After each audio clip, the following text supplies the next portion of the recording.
If the top hand starts to slide downwards on the cork grip during the casting stroke, generally the rod will be swung through the stroke on a curved arc, very similar to a bat. With the hand up high on the cork grip, it allows us for easier and more control over our bottom hand, which is really how the power is created in spey casting. A hand up on top with your bottom grip, D-loop to load up the rod for our forward stroke.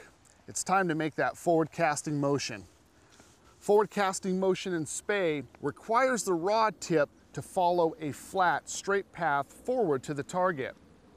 A flat, straight path with the rod tip is accomplished when the rod tip is upwards in an angle. From the surface of the water, you can look down after you make your forward stroke and you'll see a curve that is left from the imprint of the fly line on the water. If you see this curve, your hand is lifting too close to the side of your head. One of the most important parts about spey casting is not only setting up the D-loop and anchor point, but it's the shape of our anchor point when it lands on the water. An anchor point that is piled up or has curves or waves to it tends not to come off the water as easy as an anchor point that lands straight.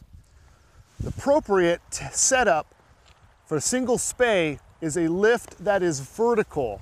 So I find my target on the far bank that I want to cast to. I point to it with the rod low and I lift right up through that target. And again, the height of that lift is relative to how much fly line I'm trying to cast. During a double spey, there's several problems that usually are encountered when making this cast. Let's go ahead and address those. When we flop the rod tip to bring the line up into position, not only do I want to line myself up with the tip of the fly line, which is going to equal my forward target, but that fly line cannot be too far out in front of my position, which will make it much more difficult to load up my D over my right shoulder.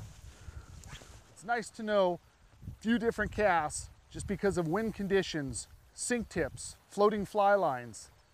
It's nice to have something in your arsenal to cast other than just a simple single spey cast from river left. The snap tee is one of our favorites. The snap tee changes line direction by lifting the line off of the water surface, drops it back to the water surface, and then all I simply do is form a D-loop with that line laying on the water. So the best way to create a snake roll is to not lift up so high with the rod tip. Instead, think of this casting stroke as more of a sidearm, keeping the anchor away from your position a little bit more. So start with an initial lift that isn't so high. Off to the side is a much better way to position that anchor point to keep it from hitting me. As I create the path and go over the top, I want to think of it not necessarily a circle, but more of a flattened spiral, Changing direction in spey casting can be one of the toughest problems to overcome. Changing direction from the point of where we're picking the line up to a 45-degree angle is actually pretty easy, but when we start changing more than 90, we start to get into some problems. The anchor point needs to be positioned close to my body, approximately 1 rod's length away. The problem is when we change direction in a double spey and we swing the rod around, if I swing the rod tip through a big curve, the anchor point is pushed when I grab the rod with the bottom hand. Simply lift the rod up, anchor. When I make my forward stroke, the rod comes down, rod tip stops. Then my bottom fingers just simply straighten out and let those loops take off and head to the target.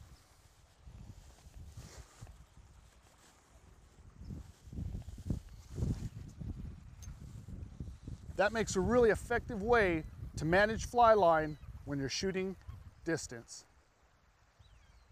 Sink tips with a spey rod can be a little bit more difficult than a floating fly line. This fly line has a floating tip that I have removed. It's approximately 15 feet. I've replaced it with this dark sinking tip that's approximately 15 feet, and it's a type 6. Again, this fly line handles a little different than a floating line does. We can run into a lot of problems when casting a sinking tip fly line, and I'm going to give you some helpful pointers to make it a little easier for you. The first thing that we must do is to pull that tip out of the water.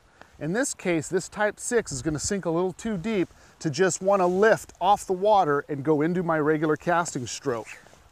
So before I make my cast, I simply roll cast it to get it up to the surface of the water and then start in with my regular spey cast. When I'm casting these sink tips, I want to keep in mind the acceleration through the path with the rod tip must be a little bit slower than a floating fly line. This sink tip wants